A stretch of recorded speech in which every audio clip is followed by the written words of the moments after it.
하늘에 계시는 우리 아버지, 한 해를 마무리하는 계절에 하나님과 교통할 수 있는 시간을 허락하여 주시니 정말 감사합니다. 또한 2022년 한 해를 사랑으로 섭리하여 주신 은혜에 감사드립니다. 하나님의 사랑을 알지 못하고 고통 가운데 있는 하나님의 자녀들이 있습니다.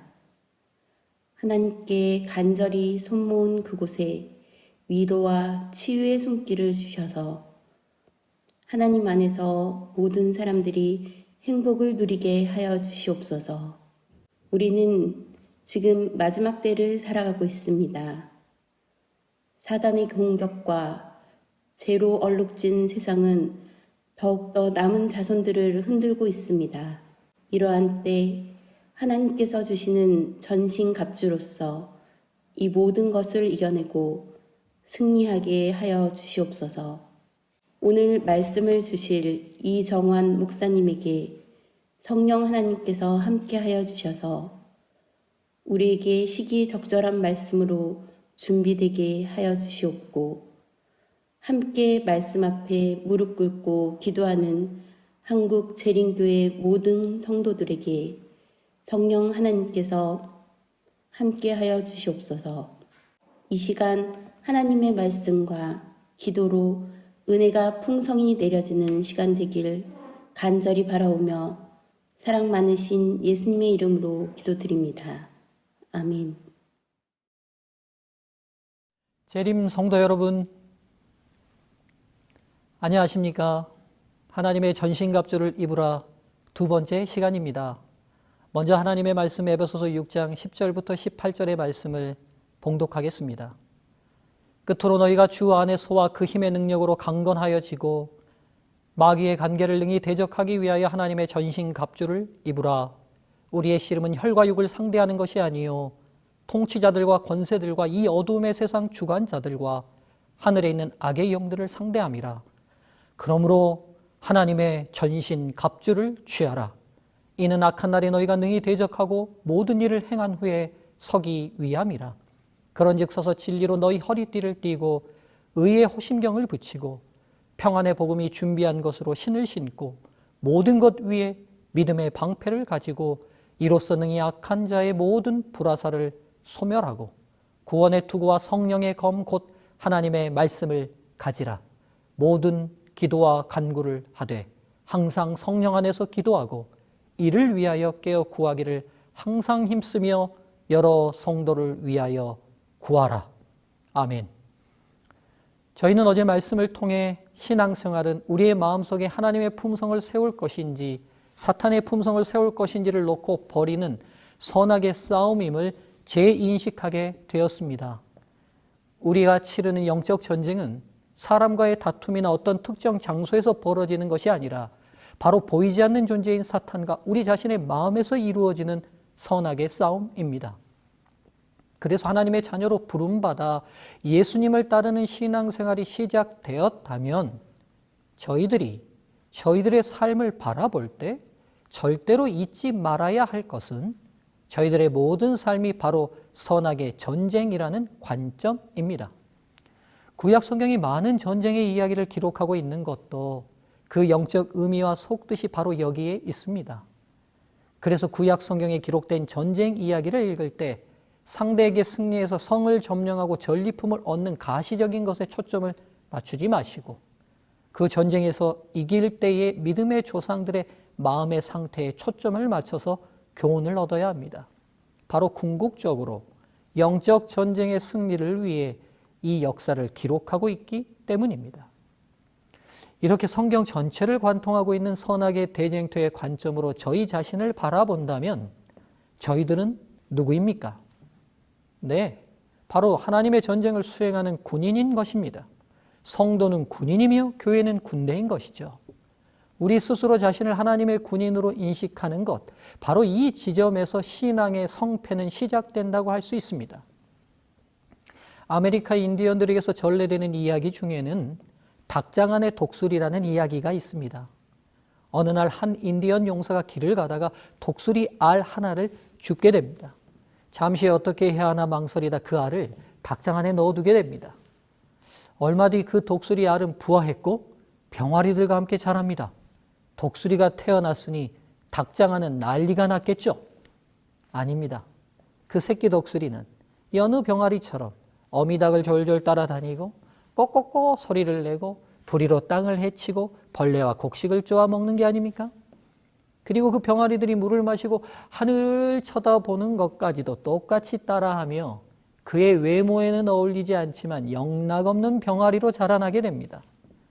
그렇게 많은 세월이 흐른 어느 날 닭장 밖 창공이 높은 곳에서 날고 있는 한 마리 새를 보게 됩니다. 그리고 옆에 있는 닭에게 그 독수리가 묻죠. 저분은 누구니? 정말 대단하다. 나도 저렇게 날 수 있다면 얼마나 좋을까? 옆에 있는 닭이 대답합니다. 저분은 독수리님이시지. 새 중에 왕이셔. 우리와는 아주 다른 분이야. 닭인 우리는 절대로 저분처럼 날 수 없어. 그러니 우리가 닭이라는 것 잊지 마. 독수리와 닭의 대화는 이렇게 마치게 됩니다. 독수리는 닭장 안에 닭처럼 갇혀서 푸드덕대기 위해 태어난 것이 아닙니다. 어떤 새보다도 높이 그리고 멀리 날고 모든 새들의 왕으로 세움을 입기 위해 태어났습니다. 그래서 독수리는 둥지조차 까치 수준으로 짓지 않고 인간이 상상할 수 없는 높은 절벽에 짓습니다. 문제는 자신이 독수리임에도 불구하고 독수리인지도 모르며 독수리라는 사실을 인정하고 받아들이지 않는다면 독수리 외모를 한 닭으로 살 수밖에 없겠죠. 그래서 무엇보다 재림 성도인 저희는 성경의 권면을 따라 저희 스스로를 그리스도의 군사로 인식하는 것이 중요합니다. 바울 사도는 모든 성도들이 하나님의 군사로 무장되고 훈련되어 영적 전쟁에서 승리하기를 촉구하고 있습니다. 바울은 영적 전쟁의 승리를 위한 비결로 바울 당시 가장 강했던 로마 군인들의 무장을 통해 영적 준비를 어떻게 해야 할지 구체적으로 권면하고 있습니다. 바울은 로마 군인의 무장을 비유하여 영적 무장 6가지를 말씀합니다. 첫째, 진리의 허리띠. 둘째, 의의 호심경. 셋째, 평안의 복음이 준비한 신. 넷째, 믿음의 방패. 다섯째, 구원의 투구. 여섯째, 성령의 검. 저희는 이번 기도주일 동안 이 6가지의 영적 무장을 하나하나 살피면서 승리하는 재림 성도가 되기 위한 확실한 준비를 하려고 합니다. 먼저 이 무장들을 살피기 전 당시 로마군이 강했던 이유를 살펴보면서 승리하는 군인이 되기 위한 중요한 요소를 점검하고 넘어가야 할 것 같습니다.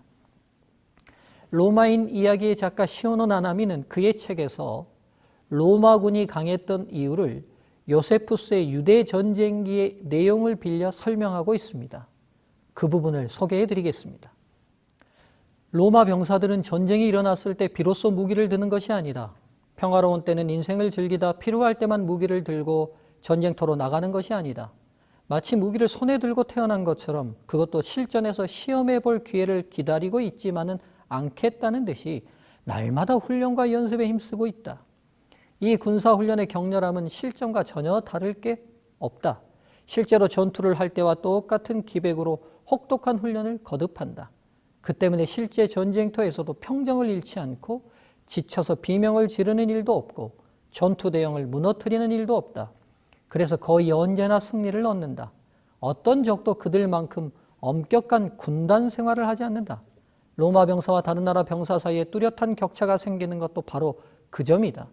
그들에게 군사훈련은 피 흘리지 않는 실전이고 실전은 피 흘리는 훈련이라고 해도 과언이 아닐 것이다. 로마 군인이 강했던 이유는 오늘 저희 재림 성도들에게 깊이 시사하는 바가 있습니다. 로마 군인이 강했던 크게 2가지 이유는 첫째, 로마 남자들은 자신을 철저히 로마 군인으로 인식하고 있습니다. 둘째, 일상의 삶과 전쟁의 삶에 구분이 없이 살아갑니다. 일상의 시간은 전쟁을 훈련하는 시간이며 전쟁의 시간은 일상에서 훈련을 재현하는 시간입니다. 바로 이것이 그들이 강할 수 있었던 중요한 요인입니다. 영적 전쟁의 승리는 내 자신을 어떻게 인식하며 일상의 삶을 살아가느냐에 따라 결정된다는 사실을 기억하십시오. 오늘 지금 내 자신을 그리스도인 군인으로 인식하며 일상을 영적 전쟁을 위한 실전과 같은 훈련된 삶으로 살아야 합니다. 그래서 지금부터 저희들이 살피게 될 영적 무장은 영적인 실현 때만을 위해 갖추어야 할 특별한 것이 아니라 매일 일상의 삶 속에서 또 점검하고 가까이 하며 몸의 일부처럼 갖추어야 할 신앙의 덕목임을 기억하시길 바랍니다. 이제 하나님의 군인으로서 저희의 신앙을 살펴야 할 시간이 되었습니다. 영적 무장 첫 번째를 점검해 보겠습니다. 하나님의 전신갑주 첫 번째는 진리의 허리띠입니다. 여기서 진리는 명사 알레데이아로서 어원적으로는 가리워져 있지 않음을 의미합니다. 저희는 보통 성경에서 진리라고 하면 하나님의 말씀인 복음을 의미한다고 생각하기 쉽습니다. 물론 타당한 이해이며 해석입니다. 그런데 여기서는 알레데이아의 문자적인 뜻인 참, 진실이라는 뜻에 초점을 맞춰서 진리의 허리띠를 조명하려 합니다. 당시 로마인들 남자의 옷은 튜니카라고 불리는 헐거운 통옷이었습니다.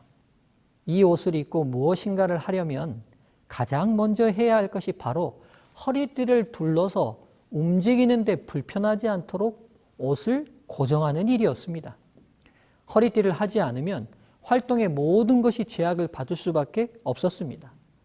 저희 어머니들이 예전에 한복을 입던 시절에 일을 하시기 전 치마를 둘러서 끈을 매던 것을 생각하시면 될 것 같습니다.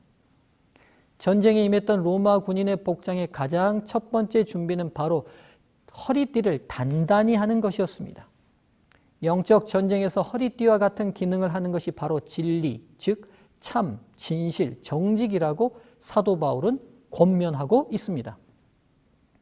영적인 전쟁에서 진실되고 거짓이 없는 것이 왜 첫 번째로 준비되어야 할까요? 저희가 깊이 생각해 보아야 할 부분인 것 같습니다. 말씀이나 기도가 아니라 진실과 참됨이 왜 영적 전쟁에서 가장 먼저 준비되어야 할까요? 첫 범죄의 현장으로 돌아가 생각해 보시죠. 인류의 조상 아담과 하와는 왜 그들이 범죄했는지에 대한 하나님의 질문에 아담은 하와 때문이라고 말하고 하와는 뱀 때문이라고 말합니다. 그들의 이 말이 정직한 고백인가요? 하와는 뱀의 유혹을 받았지만 그 스스로 하나님처럼 되고 싶어서 먹었습니다. 그녀는 진실된 고백을 하지 않았습니다. 아담은 하와의 유혹을 받았지만 하와를 잃어버릴 것이 두려워서 하나님을 믿지 못해서 먹었습니다. 그도 진실된 고백을 하지 않았습니다. 그들은 자신들의 마음에서 일어난 그대로를 진실하게 말하지 않습니다. 그들은 하나님 앞에 정직하지 않습니다. 우리의 믿음의 조상들이 어디에서 실패하고 무너졌는지 생각해 보시죠. 하나님을 따라 믿음으로 그의 본토 친척 아비집을 떠났던 아브라함도 자신의 아내 사라를 자신의 누이로 속이게 됩니다. 이삭조차 아내 리브가를 누이로 속입니다. 야곱은 아버지와 형을 속입니다.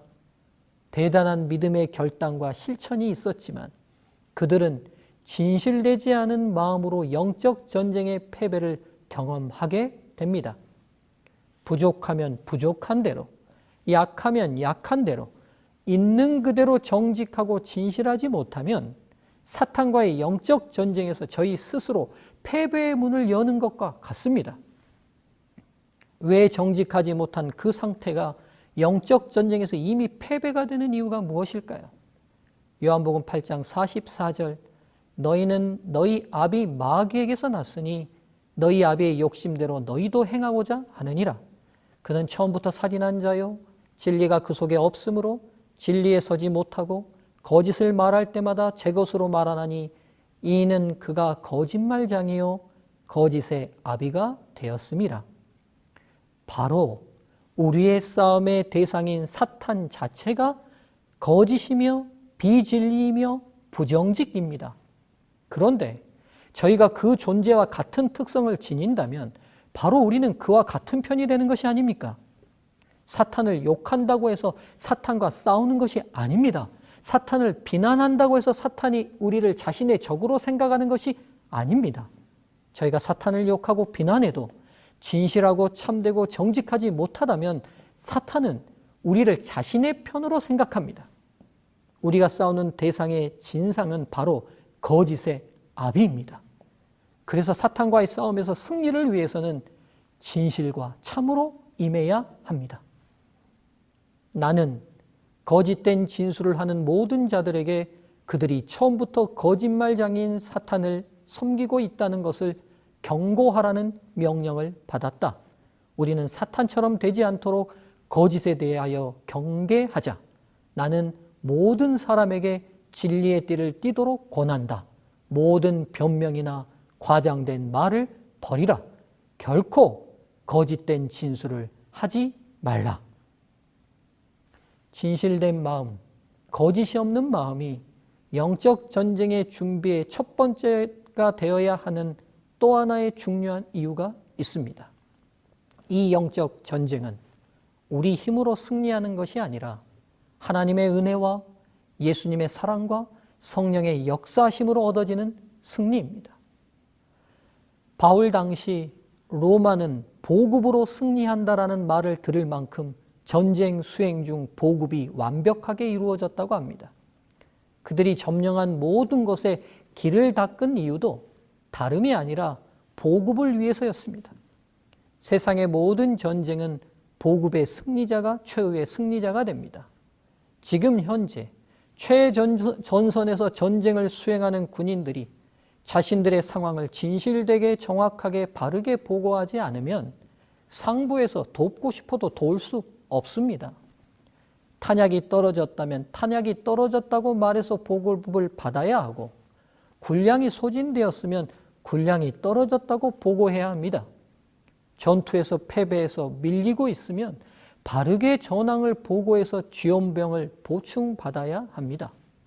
아프면 아프다고 진실되게 말할 때 의사가 치료할 수 있는 것처럼, 부족하면 부족하다고 바르게 말할 때 준비된 사람이 채워줄 수 있는 것입니다. 할 수 없는데도 할 수 있다고 자신을 가장하고 없는데도 있다고 속이면 어떤 일에서도 승리할 수 없습니다. 바로 하나님의 도움을 차단하는 것이기 때문입니다. 그리스도인 군인은 부족과 연약을 정직하게 고백하고 인정할 때 진정 강해집니다. 고린도 후서 12장 10절. 그러므로 내가 그리스도를 위하여 약한 것들과 능욕과 궁핍과 박해와 곤고를 기뻐하노니 이는 내가 약한 그때에 강함이라. 사랑하는 재림 성도 여러분, 바울 사도가 진정 강한 하나님의 군사였던 이유는 그는 하나님 앞에 진실했기 때문입니다. 부족하면 부족한 대로, 약하면 약한 대로, 없으면 없는 대로 하나님 앞에 진실되게 서지 않으시겠습니까? 위장과 가식을 걷어내고 있는 모습 그대로 우리 자신을 하나님 앞에 세우지 않으시겠습니까? 진실됨과 사실 그대로의 정직함으로 저희의 허리를 동여맬 때 진리 되신 하나님께서 우리의 허리를 붙드시리라 확신합니다. 우리 민족의 역사에서도 있는 그대로의 사실과 진실의 힘으로 역사를 바꾼 한 인물을 소개하고자 합니다. 이분이 누구일까요? 큰 전투만 23번을 싸워서 23번 모두 승리를 거두었습니다. 작은 전투까지 합치면 최대 60승 이상을 승리했습니다. 현재 대한민국 안에서 이분만을 연구하는 연구자만 5,000명이나 됩니다. 한국인이 가장 존경하는 인물 중에 빠지지 않는 분이며, 이분이 있었기에 7년간의 일본과의 전쟁을 승리로 이끌 수 있었습니다. 이분이 누구신지 성도님들 모두 알아맞추셨을 것입니다. 네, 바로 이순신 장군입니다. 이순신의 바다라는 책에 이런 내용이 있습니다. 이렇게 전쟁을 예측하고 만반의 준비를 하고 있었던 이순신이지만 그래도 불안감은 있었다. 훈련만으로 극복할 수 없는 전투 경험의 유무와 백병전에서의 압도적인 실력 차이는 이순신으로서도 어찌할 도리가 없었다. 이순신은 조선 수군 5명이 일본의 소년 무사 1명을 당해내지 못한다는 것을 알고 있었다. 그러기에 전투 중 일본군이 판옥선을 기어올라 백병전이 전개되는 최악의 상황은 어떻게든 피해야만 했다. 당시의 해전이라는 것은 모두 배와 배가 서로 근접하여 서로의 배로 도선한 후 백병전으로 결정되는 것이 보통이었습니다. 그러나 이순신 장군은 당시 해전의 상식대로 전투를 치르지 않습니다. 왜군과 바다에서 싸울 때 절대로 배를 가까이 붙이지 않고 함포 사격으로 전쟁을 수행했습니다. 또한 적의 진영을 흩트릴 때는 거북선을 동원하여 적선 가까이 다가갔지만 거북선 등에 철갑을 씌우고 칼과 송곳을 꽂아서 적군이 배 위로 올라오지 못하도록 하므로 백병전이 일어나는 것을 원천적으로 차단하였습니다. 이런 전술이 한 번의 패배도 맛보지 않는 결과를 낳았던 것입니다. 그의 이런 필승의 전법은 어떻게 탄생할 수 있었던 것입니까? 바로 자신의 부족한 상황을 정직하게 인정했기 때문입니다. 일본은 100여 년 동안 각 다이묘들이 전투를 벌이며 싸웠던 전국시대를 거치면서 각 병사들의 전투력은 조선과 상대가 되지 않을 만큼 향상되어 있었습니다. 반면 조선은 큰 전쟁 없이 약 200년간을 평화롭게 보냈습니다. 이런 양국의 상황은 각 군인들의 전력의 차이를 만들었고 이런 전력의 차이는 단기간에 극복할 수 없는 문제였습니다.